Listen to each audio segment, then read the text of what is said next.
Muito boa noite, bem-vindos ao Jornal. A partir da próxima terça-feira inicia o Censo Geral da População e Habitação. Com esta atividade passaremos a saber quantos somos, onde estamos e como vivemos. O censo será de 1 a 15 de agosto e prevê-se que sejam registados 27 milhões de habitantes. O Recenseamento Geral da População e Habitação vai recolher informação sobre o número de habitantes, idade, sexo, grau de parentesco, línguas faladas, locais de residência, bem como as condições em que as pessoas vivem. Este ano, o Instituto Nacional de Estatística, que dirige o processo, prevê registrar 27,1 milhões de habitantes. O último censo, realizado em 2007, apurou que éramos 20,8 milhões, o que quer dizer que a população aumentou cerca de 6 milhões em 10 anos. O recenseamento vai custar 75 milhões de dólares. Deste valor, 19,6 milhões de dólares serão disponibilizados para a cidade de Maputo. Quando faltam 5 dias para o arranque da atividade, o Conselho Coordenador do Censo em Maputo, que envolve a governadora, o presidente do Conselho Municipal e representantes dos 7 distritos municipais, sentaram-se à mesa para avaliar o estágio de preparação. A cidade de Maputo contará com cerca de 3 mil recenseadores, cuja formação termina no sábado. Temos para o distrito de Campo Fumo, estão 342 recenseadores e o centro de formação é a escola primária 3 de fevereiro. Camachaquene temos 545, que é a escola unidade 10, Noroeste 1. Caxamanculo temos 369, estão na escola primária unidade 10. Cambuquano estão na escola secundária Heróis Moçambicanos. O uso da tecnologia vai permitir que os resultados sejam divulgados ainda este ano, contrariamente aos últimos censos. Vamos usar o sistema de leitura óptica. Isto vai nos trazer uma vantagem muito grande. A previsão dos resultados preliminares do censo estão previstos para finais do ano, estamos a falar do mês de dezembro e princípios de janeiro. À cidade de Maputo, o governo ofereceu estas 6 viaturas que deverão ser usadas ao longo do recenseamento. Estamos a atravessar um momento de grandes desafios financeiros ao nível tanto da gestão pública.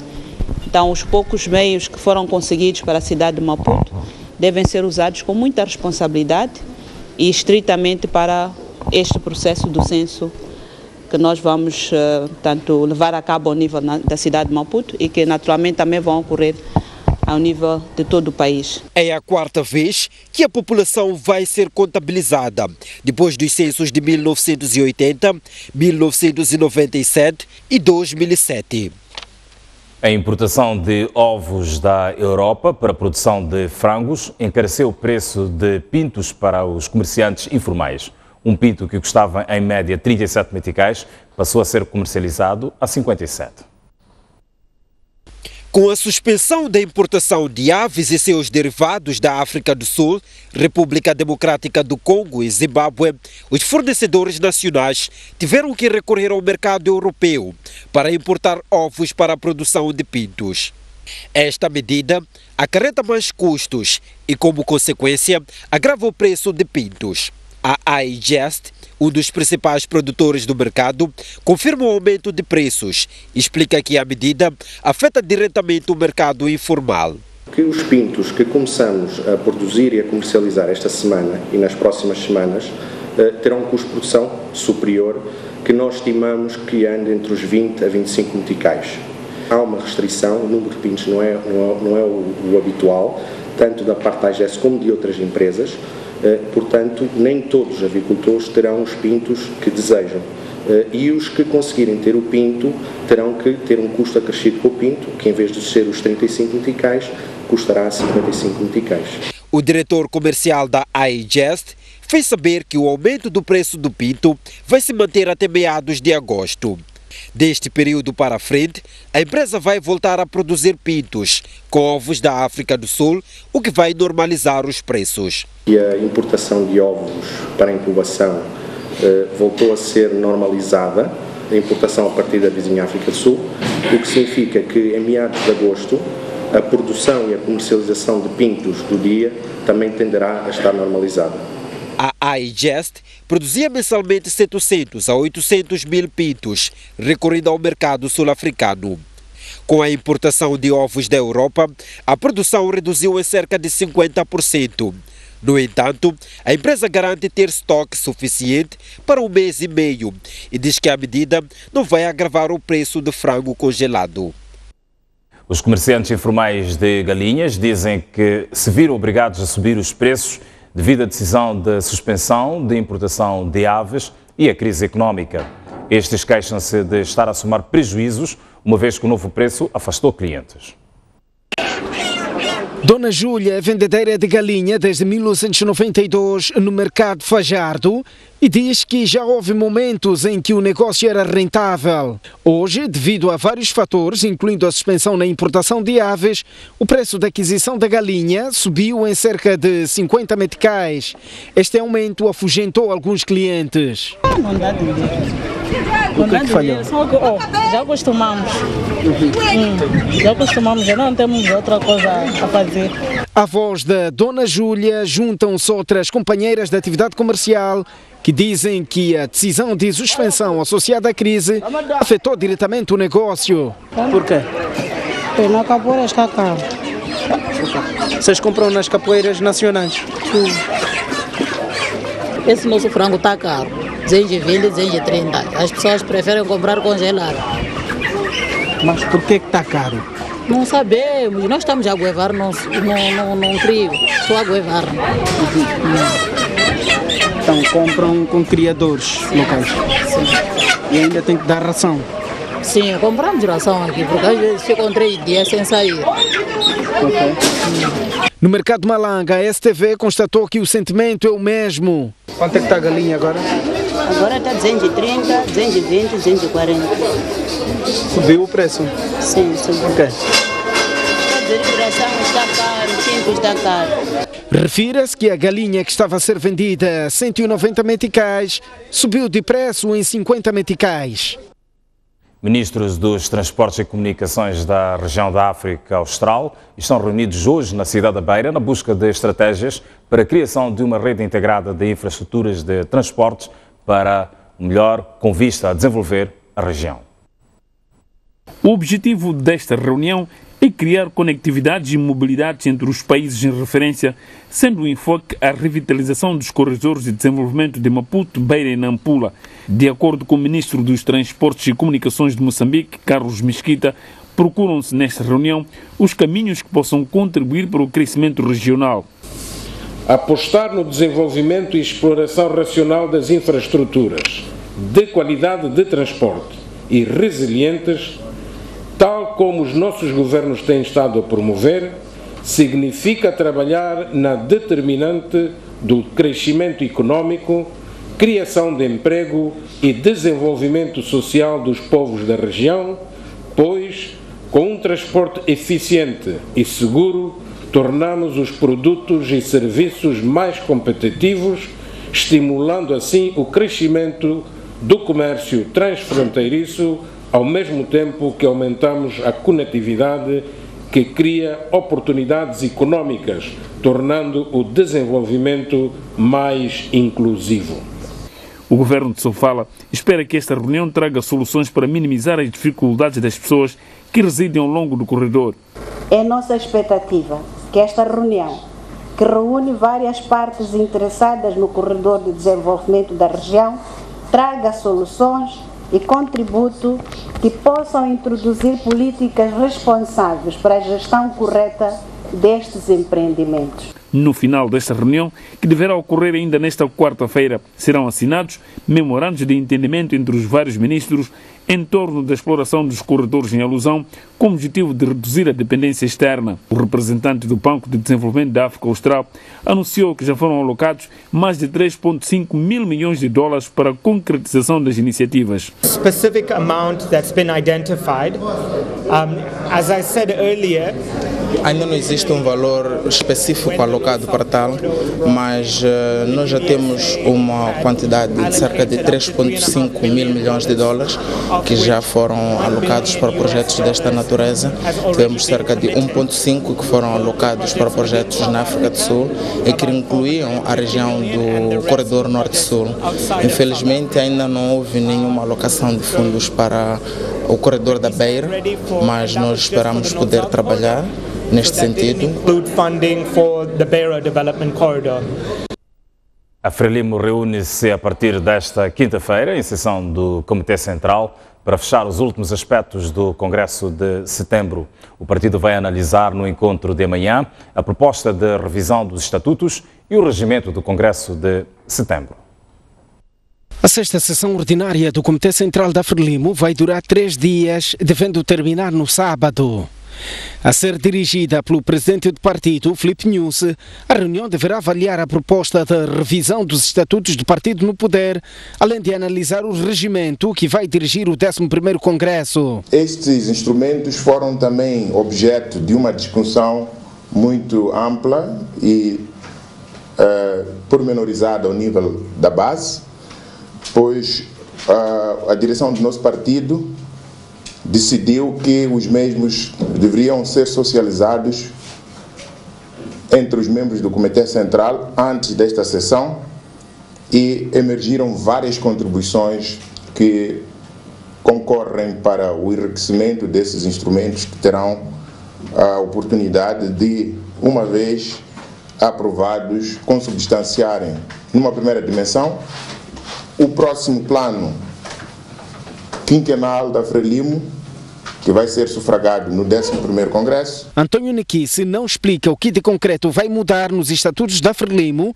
mas diz que o objetivo é adequar as normas que regem o partido aos atuais desafios. Os estatutos continuam atuais, mas é preciso compreender que, sendo a Frelimo um partido de mudanças, um partido de transformações, temos a consciência de que a necessidade de adaptarmos permanentemente as demandas sociais fazem da Frelimo esta força imortal, esta força, portanto, que inspirada na vontade popular tem no povo os pressupostos da sua imortalidade. O 11º Congresso da Frelimo deverá acontecer entre 26 de setembro a 1 de outubro na Matola. O maior evento da Frelimo deverá, além de discutir a vida interna, aprovar o plano que vai guiar a Frelimo nos próximos 5 anos. Passamos a ler um comunicado da Presidência da República. O Presidente da República, Filipe Nunes, respondeu hoje à carta do Secretário de Estado do Comércio dos Estados Unidos da América, Wilbur Ross, em relação à recente visita que efetuou aquele país. Passamos a ler as partes importantes do comunicado do chefe de Estado. A visita constituiu uma ocasião importante para a reafirmação da nossa disponibilidade em continuar a elevar os patamares das nossas relações bilaterais, particularmente no domínio económico e comercial, gerando benefícios recíprocos para os nossos dois povos e países. Como Vossa Excelência constatou na nossa interação, Moçambique, não obstante as adversidades que atravessa, continua um destino atrativo e seguro para investimento estrangeiro. A este respeito, gostaria de reiterar o empenho e determinação do meu governo na busca de soluções sustentáveis para a superação dos desafios do momento, com maior destaque para a restauração da paz efetiva e da confiança com os parceiros de cooperação internacional. Relativamente à Anadarko, efetivamente o governo de Moçambique aprovou o decreto sobre os termos e condições do contrato de concessão do Terminal Marítimo de Gás Natural Liquefeito. Neste contexto, e como afirmamos na nossa reunião em Washington, da nossa parte, todos os compromissos assumidos foram cumpridos, sendo desejável que a Anadarko imprima maior dinâmica no cumprimento das suas responsabilidades.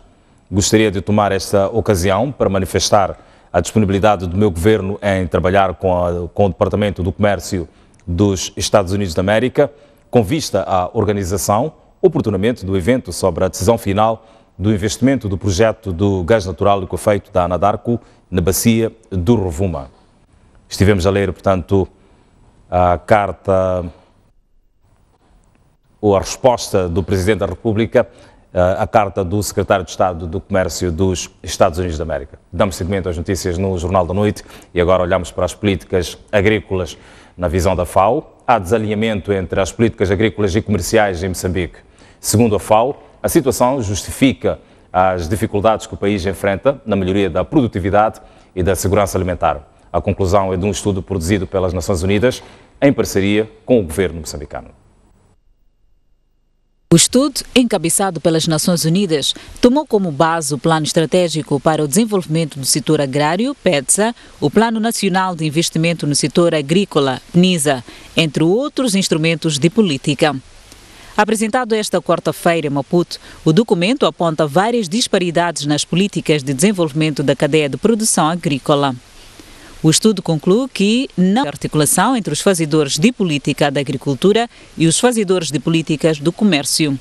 Entre os 13 pontos apresentados como provas de disparidades, consta o fato de existir um vasto conjunto de políticas pouco conhecidas, algumas sem orçamentação clara e sem enquadramento nos planos quinquenais do governo.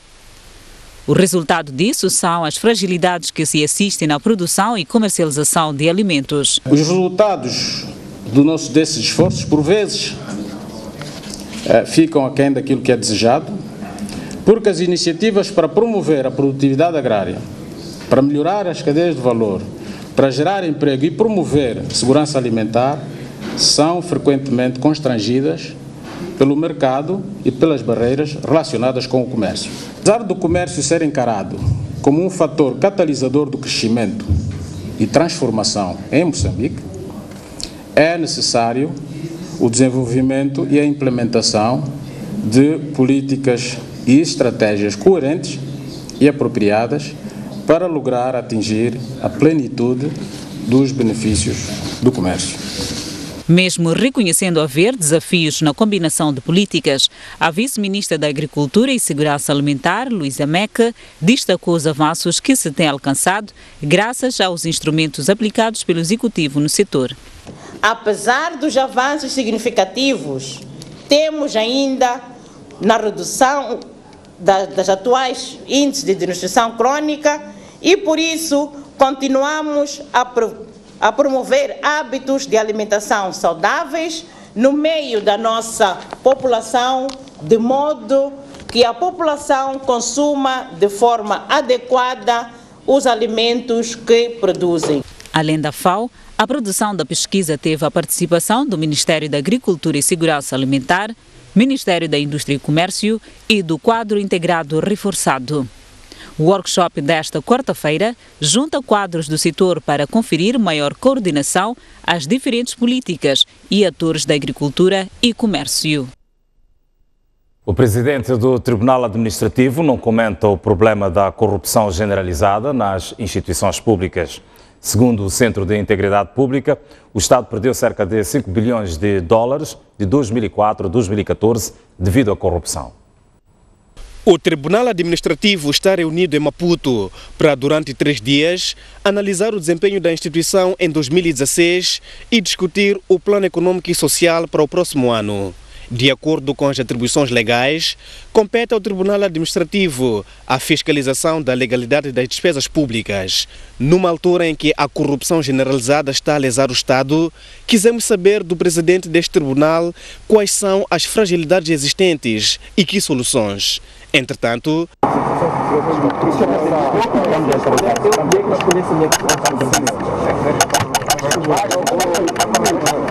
a sociedade civil diz que são necessárias instituições fortes para combater a corrupção em Moçambique e Machatino Munguambi também precisa de força para o trabalho que o Tribunal Administrativo realiza.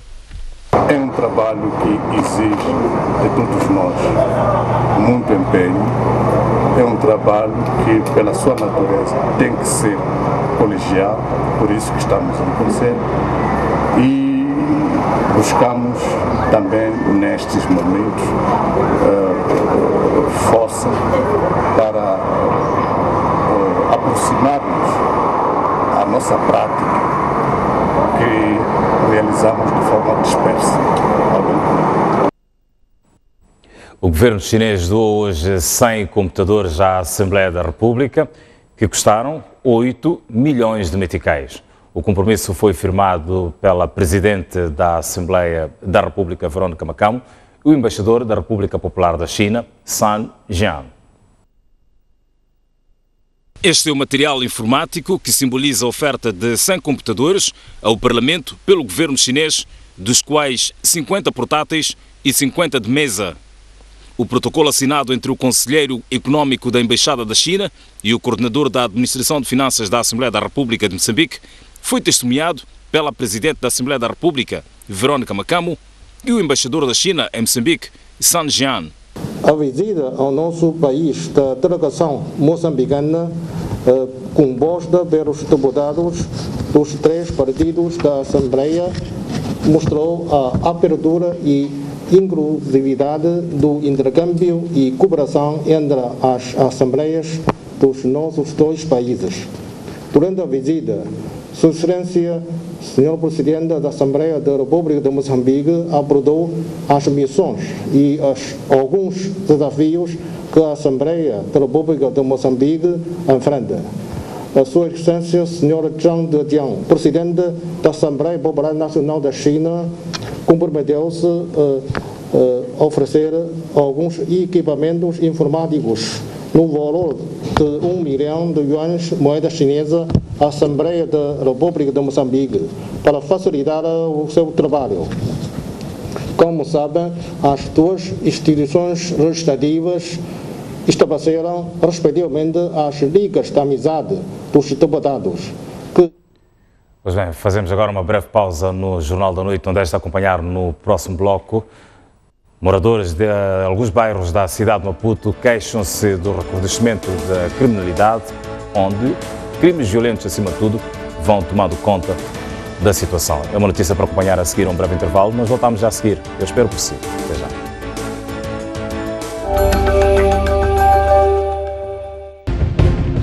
Aqui não há presença das alfândegas, nem sequer da agricultura. Por que assistir o grande plano? Porque dá mais do que a notícia. Procura aprofundar os factos e trazer as respostas que você precisa ter. Por trás deste produto está uma equipa que não mede esforços para chegar onde é necessário chegar, mesmo que ultrapasse fronteiras. Um projeto de gasoduto. Caminhe conosco e vai conhecer as vozes que contam as histórias da nossa terra e não só. Não se esqueça, as melhores reportagens estão aqui.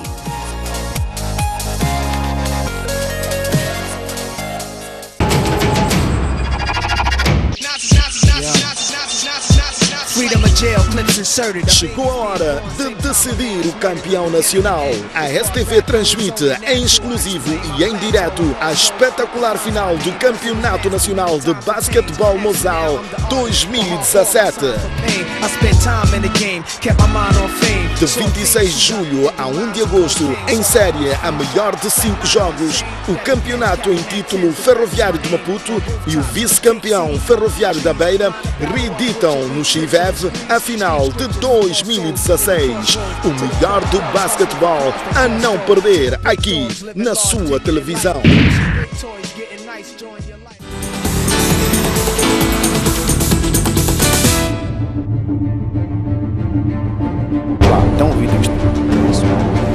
À quarta-feira, quinzenalmente, Olívia Massango dirige o Grande Entrevista. Como é que o presidente Samora lidou com o fracasso do socialismo? O presidente Samora Machel foi um dos primeiros a ver que é preciso ir de outra maneira, fazer de outra maneira as coisas. Julga ser este momento ideal para atribuir autonomia às províncias? Eu acho que esse debate devia ser feito no Parlamento, não é? O país precisa de uma governação capaz de resolver esses problemas básicos. Um Estado forte necessita de uma sociedade civil forte. O protesto social, pacífico, aliás, de opinião muitas vezes, é criminalizado, é vítima de violências. Isso não pode acontecer. Fazendo uma análise no pior cenário. No pior cenário, daqui a um ano não temos água, nenhuma. Questões que mexem com diversos setores da sociedade a serem respondidas pelas pessoas visadas. Em que é que se traduz este acarinhamento, este apoio ao setor privado? É correto que o governo, por exemplo, aplique sobretaxas à importação de um produto para proteger a indústria nacional. Isso não é possível. Eu tenho uma certa relutância em dizer o Estado ou o Governo. Nós estamos a falar de pessoas. Que tipo de participação reivindicam no diálogo político? Uma participação igual. Grande entrevista aqui.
Estava lá, mas houve aqui uma extensão.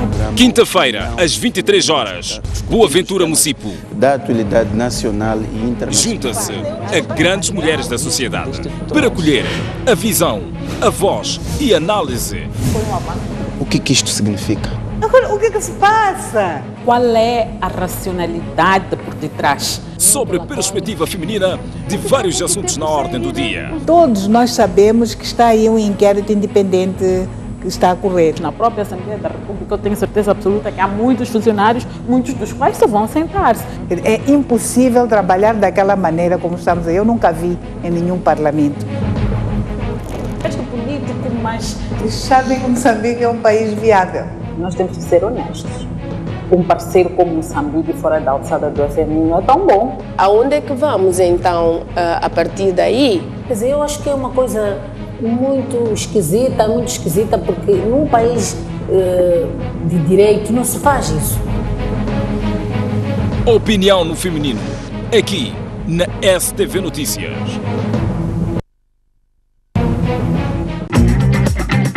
Ler o jornal O País ficou mais fácil. É isso mesmo. O País Digital está à sua disposição onde e quando quiser. No seu computador, no seu celular ou no seu tablet. Não perca mais tempo. Faça a sua subscrição e leve o país sempre consigo. O País, a verdade como notícia.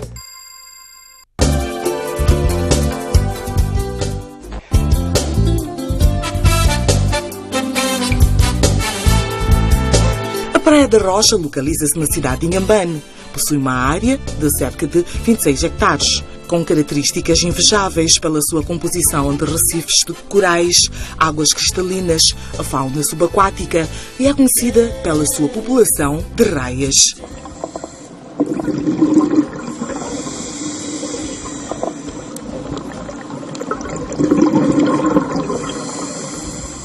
Possui uma mata, dunas parabólicas altas acima de 60 metros, com vegetação primária natural. As praias são arenosas, alternadas por curtas extensões de rochas. A Praia da Rocha é a única do mundo onde os tubarões-baleia ocorrem durante todo o ano em números significativos. Este local oferece um ambiente para a prática de diferentes características desportivas.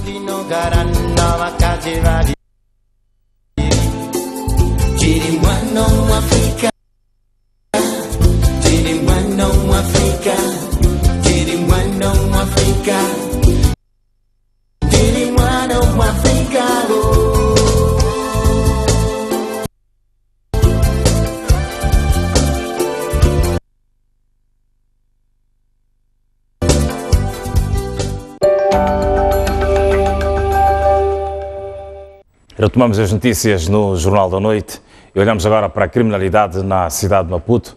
Alguns moradores da cidade de Maputo queixam-se de ocorrência de crimes violentos nos bairros. No Ferroviário, por exemplo, um jovem foi assassinado na via pública por assaltantes. A polícia diz que está a trabalhar, mas reclama falta de meios.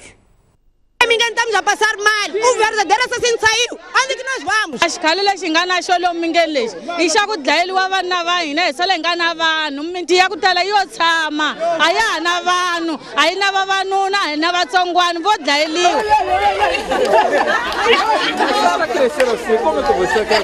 É o grito de socorro de quem vive o drama da criminalidade. Os residentes de Ferroviário queixam-se de elevados casos de crime violento no bairro, sobretudo assaltos com recurso à katana na via pública. Aliás, foi na via pública onde Zacarias Piquete tombou nas mãos de criminosos.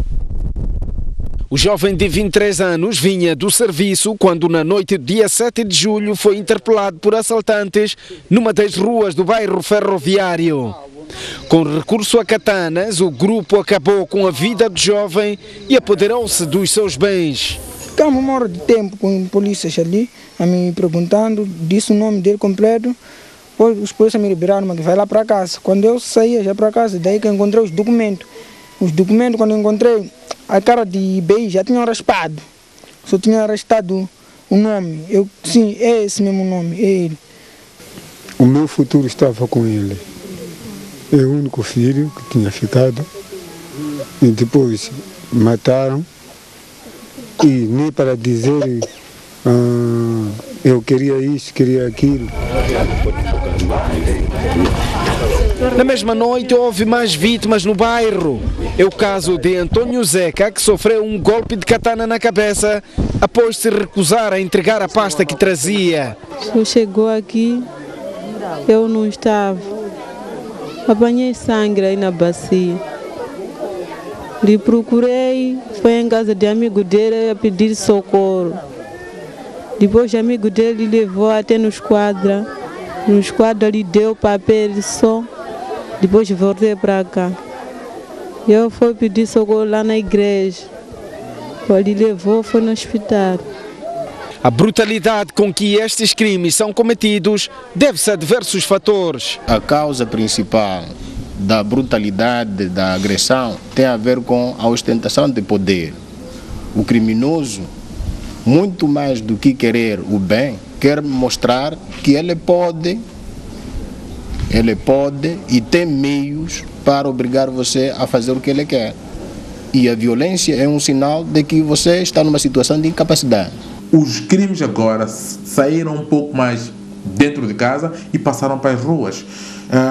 E inclusive também poderemos falar de crimes que estão associados a esse, por exemplo, furto de telemóveis e logo a seguir a violação, quando se trata eventualmente de pessoas de sexo feminino.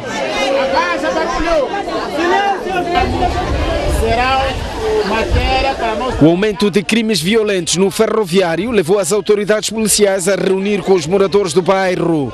No encontro, a polícia lamentou a falta de condições para reforçar o patrulhamento. Estamos a trabalhar, estamos a coordenar junto com a administração e junto com o comando para ver se criamos condições de termos um posto fixo aqui. Maguanine B é outro bairro da capital que também sofre de criminalidade. Levam os seus bens, utilizam a sua mulher, utilizam suas filhas à sua vista. Alguns moradores decidiram avançar com meios próprios para garantir iluminação na via pública, enquanto o Estado não resolve o problema. No inverno escurece cedo, então acabam, portanto, aproveitando essa escuridão na calada da noite e nos assaltam. Até que os residentes acabam fazendo algumas contribuições para ver se conseguimos ter uma pequena iluminação durante a calada da noite. Os dados estatísticos de 2016 mostram que dos 4.733 casos de crime contra a pessoa reportados em todo o país, 2.907 ocorreram na cidade e província de Maputo. A polícia diz que está satisfeita com o nível de esclarecimento dos crimes. Nós fechamos o ano de 2016 com uma média de esclarecimento de crimes, que é o nível de operatividade de 85%. Significa que estivemos a 15% de esclarecermos todos os crimes que ocorreram tanto durante o ano de 2016. 85% é uma média positiva da atuação policial. Mas queríamos voltar a chamar a atenção em relação ao sentimento de insegurança e a crimes localizados. Num determinado momento pode ocorrer numa zona um crime que choque as comunidades.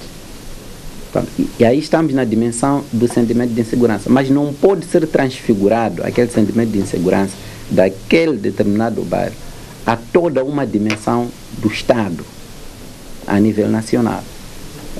O país continua em harmonia, em ordem, em paz, em segurança, porque as instituições públicas estão a funcionar normalmente, pessoas e bens estão a circular. O grande desafio neste momento é ir combatendo e prevenindo estes pequenos focos, portanto, de intranquilidade. Falamos agora sobre inclusão financeira.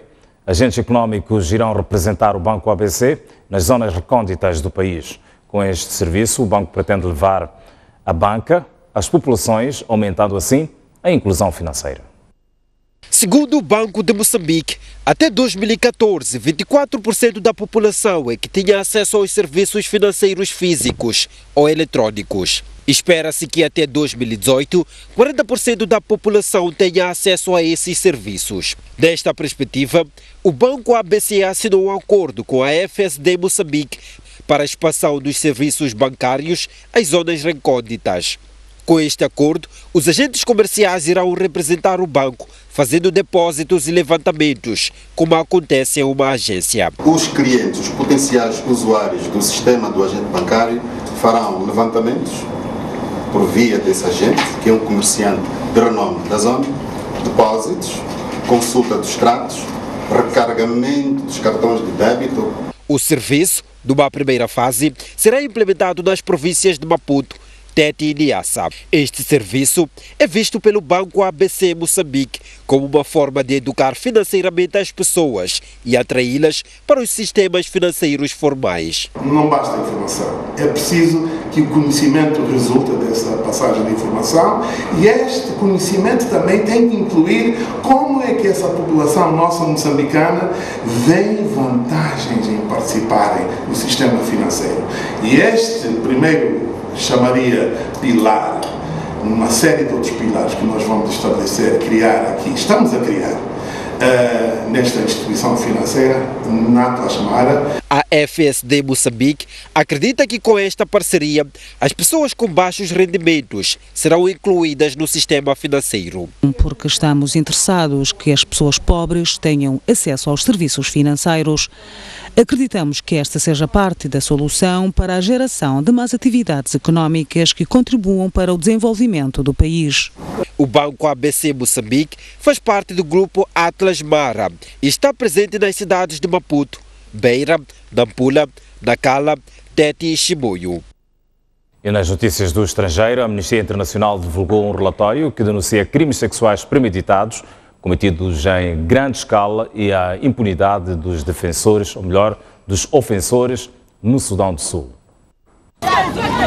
O sonho de estar num país europeu livre da guerra e pobreza terminou no alto mar. Os 13 corpos, que incluíam mulheres grávidas, foram encontrados num barco a remos nesta terça-feira pela Proativa de Braços Abertos, uma ONG envolvida em resgates no Mediterrâneo. Na mesma embarcação foram resgatadas 167 pessoas, entre bebês, crianças e mulheres grávidas. No mesmo dia, o navio Save the Children resgatou cerca de 70 migrantes num pequeno barco que partia da Líbia. Este ano, mais de 2.360 pessoas morreram querendo atravessar o Mediterrâneo para a Europa e 94.000 pessoas foram resgatadas para a Itália, afirmou a Agência para os Refugiados das Nações Unidas. Estes incidentes ocorrem no momento em que o ministro italiano do Exterior agenda uma reunião com as ONGs para discutir o novo Código de Conduta que visa proibir os navios de ajuda de atravessar as fronteiras marítimas líbias e coagi-las a aceitar a política de antitráfico a bordo. Fazemos uma breve pausa no Jornal da Noite, agora sim para olhar para a previsão do estado de tempo para as próximas 24 horas. Maputo poderá continuar uma cidade fresca, com a máxima prevista de 25 graus Celsius, mínima de 15 graus. Para Xai-Xai, a previsão de 25 de máxima, 15 de mínima. Prevê-se também uma máxima de 25 graus Celsius para Inhambane e uma mínima de 14 graus. Para a cidade da Beira, uma máxima prevista de 24 graus, mínima de 16, 23 de máxima para Chimoio, 11 de mínima, 26 de máxima para Quelimane, 17 de mínima. Tete poderá ser a cidade mais quente do país, com uma máxima de 31 graus Celsius e uma mínima de 16 graus. Mais a norte do país, Nampula poderá ter os termómetros já a indicar 27 graus Celsius, uma mínima de 16. Prevê-se uma máxima de 28 para Pemba, mínima de 18, e para Lixinga, máxima de 20 graus Celsius, mínima de 10 graus.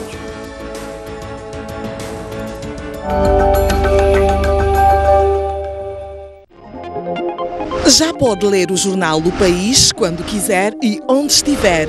Quer saber como? O primeiro passo é ter a aplicação O País. Continua com dúvidas? Uma app é uma ferramenta que permite ter acesso a vários serviços do seu dispositivo móvel de forma integrada. Agora aceda à sua App Store ou à Play Store e faça o download de O País. Dessa forma, poderá aceder a uma versão digital do jornal. Assim, não deixe de acompanhar todas as edições do jornal. O País. A verdade como notícia.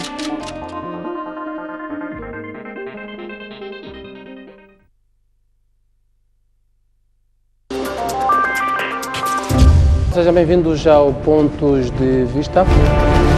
Pontos de Vista. Uma sociedade que não controla os seus criminosos corre o risco de ser controlada por eles. O Estado está mal.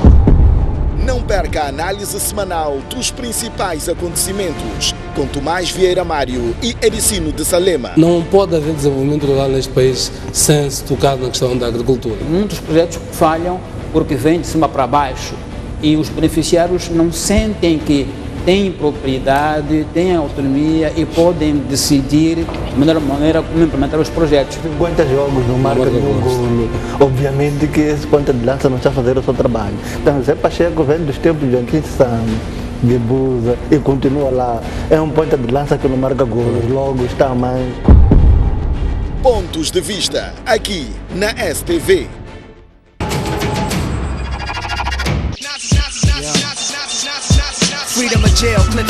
Chegou a hora de decidir o campeão nacional. A STV transmite em exclusivo e em direto a espetacular final do Campeonato Nacional de Basquetebol Mozal 2017. De 26 de julho a 1 de agosto, em série a melhor de 5 jogos, o campeonato em título Ferroviário de Maputo e o vice-campeão Ferroviário da Beira reeditam no Chivev a final de 2016. O melhor do basquetebol a não perder aqui na sua televisão.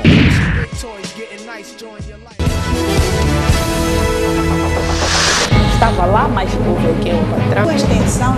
Quinta-feira, às 23 horas, Boa Ventura Mucipo. Da atualidade nacional e internacional. Junta-se a grandes mulheres da sociedade para colher a visão, a voz e a análise.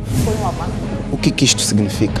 Agora, o que se passa? Qual é a racionalidade por detrás? Sobre a perspectiva feminina de vários assuntos na ordem do dia. Todos nós sabemos que está aí um inquérito independente que está a correr. Na própria Assembleia da República, eu tenho certeza absoluta que há muitos funcionários, muitos dos quais só vão sentar-se. É impossível trabalhar daquela maneira como estamos aí. Eu nunca vi em nenhum parlamento. mas eles sabem que Moçambique é um país viável. Nós temos que ser honestos. Um parceiro como Moçambique fora da alçada do FMI não é tão bom. Aonde é que vamos então a partir daí? Quer dizer, eu acho que é uma coisa muito esquisita, porque num país de direito não se faz isso. Opinião no feminino, aqui na STV Notícias. Da queda de Dilma Rousseff na presidência do Brasil, a tomada de posse de Donald Trump e o efeito global, até a crise no Médio Oriente, o Brexit e o estremecer da Europa, a política, a sociedade e a economia africana. Estes e mais assuntos são analisados aqui na STV Notícias.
Um mundo sem referências é um mundo sem norte. Um país sem cultura é um país sem identidade. Um país sem ídolos é um país sem referências.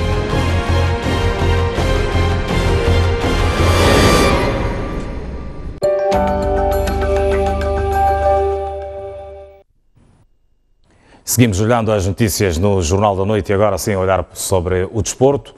Na retoma do Moçambola ZAP de 2017, a segunda volta, 21ª jornada, o Costa do Sol venceu esta tarde a Associação Desportiva de Macuacua por 3-1. Moçambola ZAP 2017. Para o Costa do Sol, esta partida era mesmo para vencer e não deixar fugir a União Desportiva do Songo no topo da liderança. E por isso, muito cedo foi a busca do golo. Golo que apareceu aos 8 minutos por Isaac, que deu uma emenda ao Livre de Quito para 1-0. Galvanizado pelo golo e com a possibilidade de marcar mais golos e aproveitando a apatia dos jogadores de Macuacua, os canarinhos chegam ao segundo golo aos 33 minutos, por intermédio de Mbulo, que aproveitou o fraco posicionamento da defensiva adversária. O Costa do Sol acabou chegando ao terceiro, ainda antes do intervalo, desta feita por Guambi, que aproveita o cruzamento de Quito para cabecear para o fundo das malhas. A etapa complementar teve apenas um interveniente em campo. O guarda-redes da Associação Desportiva de Macuacua, Manit, que defendeu tudo e mais alguma coisa. Primeiro defendeu o cabeceamento de Lineker e depois já o remate do mesmo jogador. De permeio, a turma de Nasir Armando beneficiou-se de uma grande penalidade, muito bem cobrada por Wema, para reduzir a desvantagem. Mas Maniti ainda queria fazer espetáculo no campo do Costa do Sol e voltou a estar em evidência, quase no final do jogo, a evitar o quarto do Costa do Sol, ao remate do avançado canarinho. Estamos satisfeitos porque conseguimos atingir o nosso objetivo. Apesar do Macuacua estar na posição que está, dificultou-nos muito a tarefa. Conseguimos chegar rapidamente ao primeiro golo e depois foi pôr em prática aquilo que é a nossa qualidade de jogo. A viagem já acusou, é uma equipe que partiu hoje para ver jogar hoje. De facto, entramos muito mal na primeira parte, penso que o cansaço da viagem acusou muito nos nossos jogadores. Os canarinhos reduzem a desvantagem pontual da União Desportiva do Songo, depois da turma do Songo ter cedido a um nulo na recepção ao Ferroviário da Beira. Bolas a uma, para a alegria dos adeptos que mais uma vez vieram aqui acompanhar a equipa. O Teste África empatou no seu campo, portanto em Soalpo, com a Liga Desportiva de Maputo sem abertura de contagem, em jogo também inserido nesta 21ª jornada do Moçambola ZAP. Campo da Soalpo lotado de adeptos que acorreram em massa para assistir ao embate entre o Teste África e a Liga Desportiva de Maputo, esta que no seu reduto já venceu os Fabris por 3-1. Numa partida bastante equilibrada, o Teste África entrou em campo decidido a mostrar que em casa quem manda é o dono, mas a Liga Desportiva de Maputo, que já vinha com a lição estudada, jogava pela defensiva, o que fez com que as duas coletividades recolhessem os balneários no final da primeira parte, com o resultado a manter-se 0-0. No reatamento, os comandados de Leonardo Costas fizeram de tudo para contrariar o seu adversário, mas este mantinha-se potente, não permitindo a entrada de golos na sua baliza. As duas equipas começam a incitar uma série de substituições, num claro sinal de caça ao golo, mas que em nada resultam. Nos 5 minutos de compensação, uma falta cometida pelo jogador da Liga Desportiva de Maputo, Jair, que na sequência viu o segundo amarelo e consequente vermelho, beneficia o Teste África, que chamado a cobrar Magaba, o capitão, falha a oportunidade de marcar o golo, deixando enfurecidos os adeptos que no final da partida exigiram sua cabeça. De aquí para el frente seguimos como seguíamos siendo, metiendo en todos lados, peleando contra todo, contra los viajes, contra todo, y vamos a salir adelante. Fizemos os possíveis de nós queremos, de nós tentarmos ganhar o jogo, mas o campo também não nos ajudou muito, mas tivemos que fazer um futebol mais em plano B que propriamente o nosso plano A. Mas é assim, é paciência, não deu para ganhar, também não perdemos, a rapaziada bateu-se bem e vamos continuar a trabalhar. Os atletas e estudantes da província de Manica que participaram dos Jogos Desportivos Escolares foram recebidos em apoteose O governo daquela província ofereceu um jantar de recepção, portanto a delegação, que venceu os jogos escolares que decorreram em Gaza. Durante o mesmo foi anunciado que são necessários 27 milhões de meticais para os preparativos da próxima edição do festival, que terá lugar em 2019 naquela província. A informação foi avançada na noite desta terça-feira pelo diretor provincial de Educação e Desenvolvimento Humano de Manica durante um jantar que o governo ofereceu aos atletas que representaram a província na 13ª edição dos Jogos Escolares, que teve lugar de 14 a 23 deste mês em Gaza. Em princípio, só do orçamento interno para a Direção Provincial de Educação e Desenvolvimento Humano, nós são 27 milhões. Desses 27 milhões, tínhamos outras necessidades, mas olhando a prioridade que nós temos para o Conjoco, temos a questão da reabilitação dos campos. Iniciamos, portanto, com 6 milhões 800 e quase 7 milhões. E depois dos lares também em 4 milhões. Praticamente 10 ou 11 milhões que neste momento estamos a falar deles. Mas esse é um trabalho a iniciar em 2018. Depois vamos ver o que é que vai acontecer para 2019, pelo menos para o primeiro semestre. E havendo essas condições, penso que podemos fazer mais. Estevão Rupela avançou que a província dispõe de infraestruturas suficientes para acolher os jogos escolares, havendo apenas a necessidade de reabilitá-las. Nós temos o campo municipal que pode acolher a cerimônia da abertura e tudo mais. O campo é conhecido, já acolhemos naquele sítio o Festival Nacional da Cultura.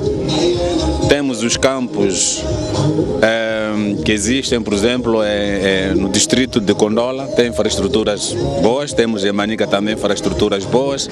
Mesmo ao nível daqui, nós temos a feira popular, também temos ali infraestruturas que reabilitadas podem muito bem acolher as atividades, portanto, do festival. Eu penso que temos algum potencial. O que precisaremos, de fato, é melhorar essas infraestruturas.